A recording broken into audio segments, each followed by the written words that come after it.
Thank you. Thank you very much. It is great to be here in Weymouth. And by great, I mean absolutely dreadful. I was born, raised, and educated in Weymouth, which of course means I'm broke, illiterate, and addicted to heroin. Drugs are a real problem in Weymouth, particularly if you happen to own really nice things. On the upside, though, I did happen to buy a brand new Mercedes the other day for $500 from a man with an itchy arm that sounded like Christopher Walken.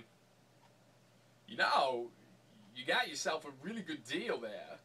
Those cars typically go for like twice that amount. Good for you, good for you. I did go to high school in Weymouth. I am a proud graduate of Weymouth School for the High. Drugs are a real problem at Weymouth High School. Teaching is a real problem at Weymouth High School. I had a Spanish teacher that couldn't speak Spanish. I had a math teacher who hated doing math. And I had a phys ed teacher who was a drunk, overweight mess. I mean, this guy would get winded blowing a whistle. I happen to know because in high school my nickname was Whistle.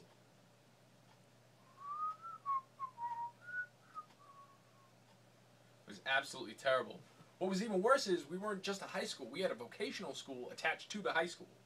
So we had a metal shop. We had a automotive shop. We had child care shop. I mean, what you had basically was a bunch of strung out teenagers operating heavy machinery and looking after children. The only shop we were missing, which is what we really needed, was a rehab. Shit was crazy. You know, my parents are actually from an even worse place, if you can imagine, than Weymouth. My parents are originally from Glasgow, Scotland, which obviously these people that just applauded have never been. Glasgow has all the charm of a tire fire. Hitler was actually going to bomb Glasgow during World War II, but he arrived and he thought somebody had already beat him to it. It's terrible. My bank asked me the other day as a security question to put in my mother's place of birth, so I just typed in H-E-L-L. It's crazy over there too, and the alcoholism is just rampant in Scotland. I mean, it's crazy. Sobriety is like sunlight at the Arctic Circle during winter. You get maybe 20 minutes of it a day. It's crazy. They got drinking games that they play. There's one drinking game. It's called Life, and nobody's really figured out how to win yet.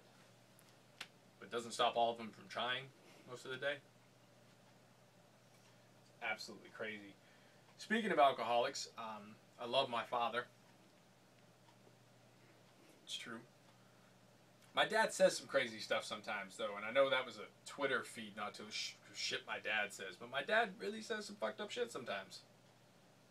I remember not too long ago, he was flying down to Florida, and he asked me to help him with his flight. So I said, okay. So I went online, and I booked him a flight, and got him a really good price from one of these online websites. And of course, what happens is the flight gets canceled because of bad weather.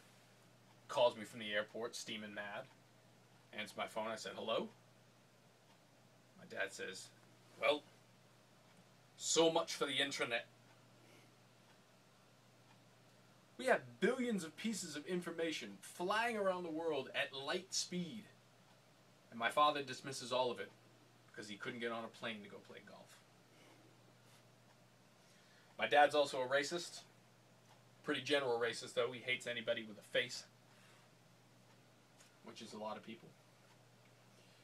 I remember back a few years ago when the World Cup was going on, Germany was playing England in a quarterfinal match, and I said to my father, I said, you know, as a Scottish person, how can you pick who to root for? You've got Germany and England. And he said, oh, the Germans are by far, without question, the most horrible people on the planet. Absolutely terrible. I said, really? Worse than the French?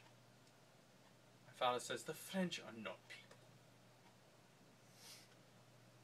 Speaking of things that are shitty, kids are shitty nowadays. I don't have a joke there, I'm just thinking out loud. Kids really are shitty. They've gotten to a point where it's just, I don't understand how it became okay for boys to dress like girls and girls to dress like prostitutes. I drove by the school bus stop the other day and it looked like a Lady Gaga music video. I mean, there were kids, literally kids with full makeup in skinny jeans that were so tight that you could see the amount of change in their pockets. I mean, you had girls with these low-cut shirts on. I mean, shirts so low that there would be all this cleavage if they were old enough to have cleavage. Really, it was just bare chest. I mean, in yoga pants. Why are 12-year-olds doing yoga anyways? And why do you need special pants to do yoga? Why do you need special airtight pants? I mean, does camel toe help with flexibility? I don't know. I've never done yoga. Or had camel toe. That I can remember. It's crazy though. It's crazy. I know what you're saying. You're saying, oh, you know, why are you looking at these kids? You're a pervert. Stop looking at these kids, you pervert. Adults ignoring these children is how we got here in the first place. I mean, it is my opinion that if you allow your daughter to go out of the house dressed like one of the Hiltons, she's probably going to end up making her living in one. And I don't mean as a maid.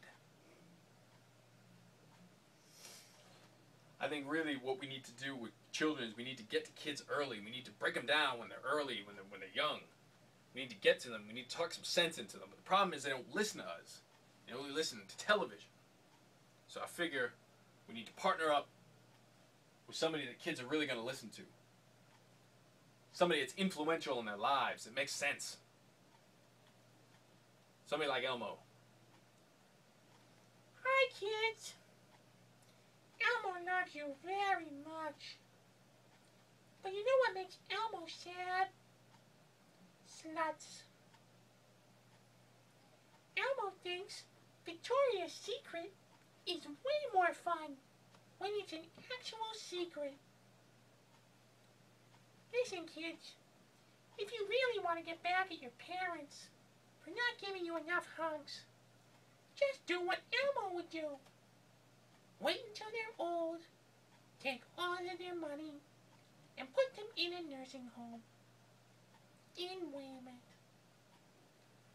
Thank you very much. I'm Drew. He's Elmo.